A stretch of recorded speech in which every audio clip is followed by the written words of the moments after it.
దేవుడట పిండముగా ఉండగానే ఆయన కన్నులు పిండాన్ని చూస్తాయట. దేవునికి మహిమ కలుగును గాక.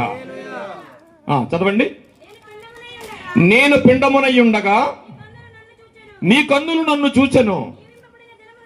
నియమింపబడిన దినములలో ఒకటైనా కాకమునుపే నా దినములన్నీయు నీ గ్రంథములో లిఖితములయ్యని. ఈ వాక్యం చాలాసార్లు చదువుకుంటాం, చాలా రకాలుగా అర్థం చేసుకుంటాం.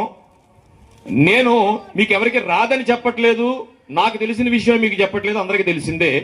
తెలియని వాళ్ళు తెలుసుకోవడానికి నేను ఈ వాక్యాన్ని వివరిస్తాను. నేను పిండమునై ఉండగా నీ కన్నులు నన్ను చూసెను, నా దినములలో ఒకటైనను కాకమునిపే నీ గ్రంథములో లిఖితములు ఆయనంటే ఆ రోజే, పుట్టిన రోజే నువ్వు ఎన్ని సంవత్సరాలు బ్రతుకుతావో రాశాడట. అదేనా దాని అర్థం? నీ గ్రంథంలో నేను పుట్టక ముందే, పుట్టిన తర్వాత ఒక రోజైనా కాకముందే వెంటనే నేను ఎన్నాళ్ళు బ్రతుకుతానో రాసేసావు. అయితే ఇప్పుడు ఆవిడికి 45 సంవత్సరాలే రాసుంటాడా?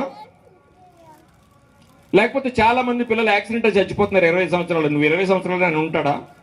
ఏమిటా మాటలోని? దేవుడిచ్చిన దీర్ఘాయుషులో ఆయన అందరికీ దీర్ఘాయుషు ఇచ్చాడు. ఆయనకి పక్షపాతం లేదు.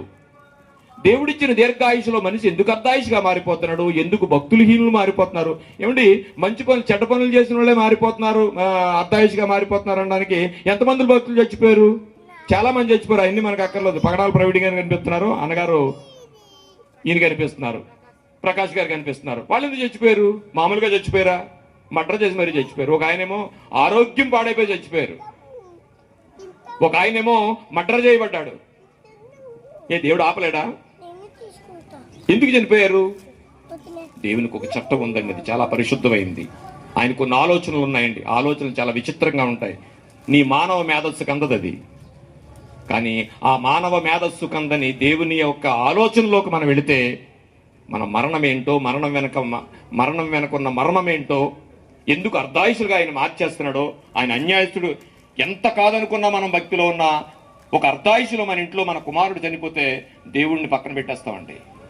ఎంత కాదనుకున్నా మన దేవుడి మీద పంచాయతీలు పెడతామండి. ఇది అబ్బాయి నేను పెట్టనండి అంటే కుదరదండి, పెడతామండి, తర్వాత రిలీజ్ అవ్వచ్చు. ఇక్కడ అర్థం చేసుకోవాల్సింది ఏంటంటే, దేవుడు మనకి ఆయుష్ ఇస్తున్నాడు, అర్ధాయుష్ కాదు దీర్ఘాయుష్ని ఇస్తున్నాడు. ఎప్పుడైతే మనకు ఆయుష్ని ఇచ్చాడో ఆ ఆయుష్ ఆయన లిఖితంగా రాసేసుకున్నాడు అనేది మనకు అర్థమైంది. సో ఇకపోతే యాకోబు పత్రిక 4వ అధ్యాయము, అక్కర్లొద్దండి, రేపేమి జరుగునో మనకు తెలియదు, రేపేమి సంభవిస్తుందో మనకు తెలియదు.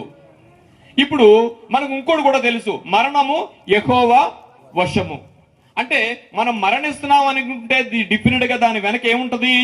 ఆయన ఆజ్ఞ లేకుండా, లోకంలో చిన్న సామెత కూడా ఉంది, శివుడు ఆజ్ఞ లేనిదే సేమైనా కొట్టదు. సేమ్ కొట్టదని దానికి ఎంత డీప్ ఒక మనిషి తయారు చేసి ఇక్కడ పెట్టి ఆయన మీద రైట్స్ ఉన్నాయనేది కూడా అంతే. సేమ గురించి మాట్లాడే లోకం మనిషి గురించి ఎంత ఆలోచించట్లేదు నాకు అర్థం కావట్లా. మరణము యెహోవా వశము అంటే ఇప్పుడు ఎవరు చనిపోయినా దేవుడికి తెలియకుండా చనిపోతారా? లేదు. మరి అంతమంది వచ్చి ఆయన కొట్టి చంపేస్తుంటే మరి ఏం చూసుకోలేదు ఆయన? ఎందుకు అర్ధాయుషిగా మారిపోయాడు? చూద్దాం ప్రియులారా. సామెతల గ్రంథము, ప్రసంగి గ్రంథము 7వ అధ్యాయం 17వ వచనం. మనం ఏం ఆలోచిస్తున్నామంటే అండి, మనుషులు అర్ధాయుషిగా చనిపోతున్నారు. ఆ చనిపోయిన వాళ్ళు దేవుణ్ణి నమ్ముకున్నావా నమ్ముకోలేదు కాదు, నమ్ముకున్న వాళ్ళు ఉన్నారు, నమ్ముకోలేని వాళ్ళు ఉన్నారు. ఎందుకు వాళ్ళు అర్ధాయుషిగా మారిపోతున్నారు? ఎందుకు భక్తులైన వీళ్ళు అర్ధాయుషిగా మారిపోతున్నారు? ఒక మాట మాట్లాడుతున్నాడు. ఒక విషయం తెలిసింది మనకేం తెలిసింది? ఇదిగో నాయన, నీ ఆయుష్ నేను పుట్టిన వెంటనే నీకు ఒక ఆయుష్ని ఇస్తున్నాను అన్నాడు. అక్కడి వరకు మనకు అర్థమైంది. ఇప్పుడు ఏమన్నాడంటే, నువ్వు ఎలా చచ్చిపోతావో, ఎందుకు చచ్చిపోతావో చిన్న కులు ఇస్తున్నాడు దేవుడు. అధికముగా దుర్మార్గపు పనులు చేయకుము, బుద్ధిహీనముగా తిరగవద్దు, నీ కాలమునకు ముందుగా నువ్వేళ చనిపోదువు. ఆలోచించండి ఒకసారి. ఏమంటున్నాడు?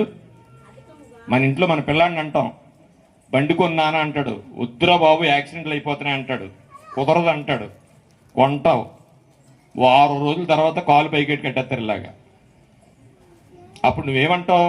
ఒరే నేను చెప్పాను కదా, నేను చెప్పానా నీకు, ఇంత బండి వద్దురా, చిన్నది కొంటానురా, ఈ పెద్ద బండి కొంటే యాక్సిడెంట్ చేసేస్తారని చెప్పాను కదా నీకు, ఇప్పుడు చూసావు ఏమైందో అన్నట్టు ఈయన ఏమంటున్నాడంటే, నాయనా నీకు ఆయుష్నిచ్చానేమో, ఇట్స్ ఓకే, బానే ఉంది, కానీ నువ్వు మధ్యలో చచ్చిపోతావు. ఎందుకో తెలిసిన, అన్యాయముగా తిరగవద్దు, అధికముగా దుర్మార్గపు పనులు చేయవద్దు, బుద్ధిహీనముగా తిరగవద్దు, నీ కాలానికి ముందు నువ్వేలా చనిపోదు. అంటే ఇక్కడ చాలా జాగ్రత్తగా ఆలోచించాలి. అంటే దేవుడు దీర్ఘాయుసు ఇచ్చిన నీ ప్రవర్తన బట్టి మధ్యలో చట్టం ఏం చేస్తుందట, దాని పని అది చేసేస్తుందట.